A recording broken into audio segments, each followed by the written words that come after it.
நண்பர்களுக்கு வணக்கம். நமது bar council of Tamil Nadu Puducherry ஒரு சுற்றறிக்கையை கடந்த 12/8/25 அன்னைக்கு அமைச்சிருக்காங்க. அது நமது medical insurance, term insurance, life insurance சம்பந்தப்பட்ட அந்த ஸ்கீம் அறிவிச்சிருக்காங்க. இது உண்மையிலே வழக்கறிஞர்களுக்கு ரொம்ப தேவையானது. அதுக்குண்டான அந்த வழக்கறிஞர்களுக்கு உண்டான சுய விவரங்களை, அதாவது நம்ம என்ரோல்மெண்ட் நம்பரு, இமெயில் ஐடி உள்ளிட்ட குறைஞ்சபட்ச விவரங்களை கொடுத்தாலே அந்த ஃபார்ம் போதுமானது.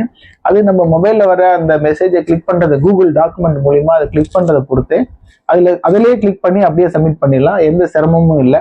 அதுக்கு உண்டான அந்த மெசேஜ் நம்மளோட குரூப்ல கூட இருக்குது. அதனால வழக்கறிஞர்கள் பயன்படுத்திக்கிட்டு இந்த திட்டத்துல செயல்படுத்திக்கணும். அதோட கடைசி நாள் 16/8/25, அதாவது சனிக்கிழமைன்னு சொல்லியிருக்கிறாங்க. அதை தாண்டி வரவங்களுக்கு இந்த திட்டத்தின் கீழே பயனாளிகளா ஆக மாட்டாங்கன்னு குறிப்பிட்டு சொல்லியிருக்கிறாங்க. அதனால அனைவரும் இந்த திட்டத்தை பயன்படுத்திக்கணும். நன்றி, வணக்கம்.